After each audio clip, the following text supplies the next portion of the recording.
Aloha, great job today. So, through the eyes of your ukulele, I'll explain the low G. I'll just do it through the high G here. You'll be able to hear the difference. It's just going to be lower, which brings us to our first point. Whenever we have an octave to an octave, we would call that a perfect octave, or a P8.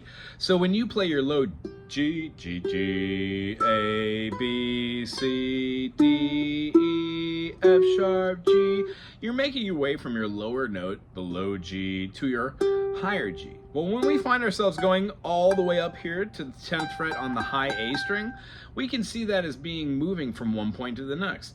G, A, B, C, D, E, F sharp, G, G, A, B, C, D, E, F sharp, G.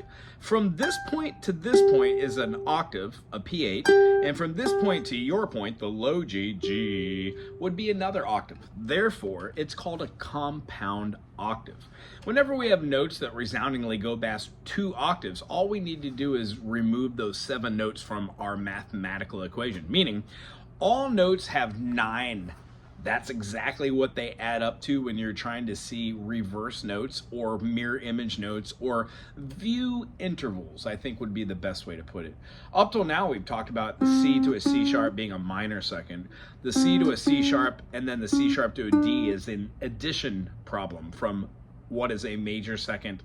Well, a minor second, C to C sharp is a minor second, C sharp to D is a minor second, therefore C to D must be a major second. When we add those together, we get 1, 2, 3 is a minor second, 4 minor seconds is a major third, minor third, major third. When we do that 5, we get our perfect fourth. We then have an augmented fourth, we've got a perfect fifth, augmented fifth, a sixth, we've got a 7th, a minor 7th, major 7th, and then we have our P8, the octave. When we go down, we are diminishing, not going up, because when we go up, they're augments. So when we say augmented, we could actually feel that our note to note would be a augmented movement. When we go from C to D, that's an augmented movement of sharpening 2 tones. We have notation which works up to double sharps. So when I play a D, the augmentation of that would be a double sharp. If we were in the key of, let's say, F, and I went down a half step, we would call that a flat. When I go down another half step, that diminishing factor is called a double flat. There is no triple flat, and there is no triple augmented. Therefore, those combinations of naming just does not work. Otherwise, you would never have a perfect fourth also being augmented. It just doesn't happen. They are in combinations where you see justifiably the distance between the two mathematically and then through tonal value. But the notes themselves don't have any difference in naming. Like this. A perfect 8th, a perfect 4th, and a perfect 5th won't be a major. You won't have a major 5th or a minor 4th. Those don't work for those. They only work for the 3, the 6, and the 7.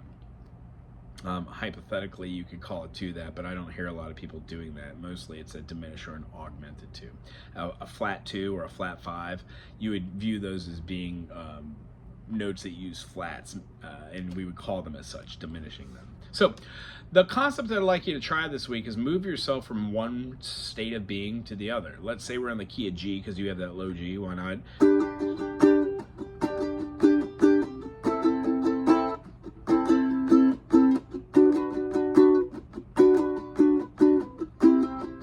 This is a 4-chord movement starting on the 1.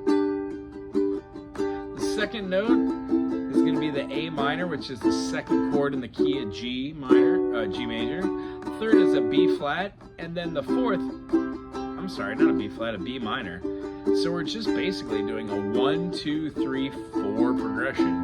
And what I want you to do is, I'll either find a backing track or record just a little bit like this over the top. And I want you to hear your notes of G,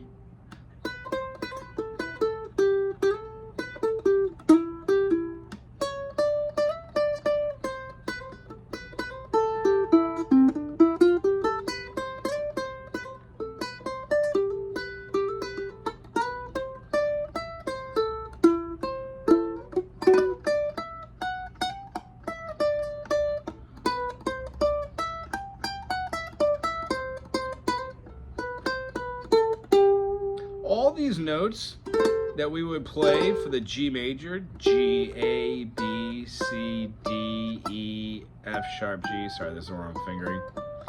F sharp and G can be changed around to get different modes. And what we want to do is start talking about modes and relativity to the relative major, that major chord that we're talking about. So in a G major to an A minor to a B minor to a C major, if you're moving vertically or you're staying below the 5th fret, playing just the chords we know, the notes you would choose over the top of these would all be kind of varied, but each one of these chords is in the key of G major. So quite literally, you could play G major, G, A, B, C, D, D, E, F sharp, G. When you go to A minor, yeah, you can play all those same notes.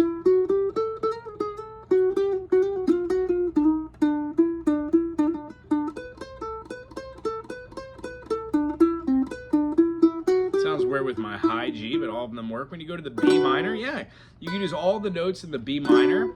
And since you could play the relative major of each one of these, like in G major, you can play all E minor notes because they're all the same key signature. When you go to A minor, you can play all the notes in C major. Why? Same key signature. When you go to the key of B minor, you can play all the notes in D major. And when you go to the chord of C major, again, you can play all A minor, or we could come up with something fun. But what I want to do is start a base level of knowing what your major and minor chords are. So again, in the key of C, C, D, E, F, G, A, B, C, C major, D for D minor, open E for E minor, F for F major, G for G major, A for A minor, B for B diminished, or G7, then back to C. So we can start with that and see how do, re, mi, fa, sol, la, ti, do, when we work on your next mode of next week, which will be Lydian, C, D, E, F sharp, G, A, B, C.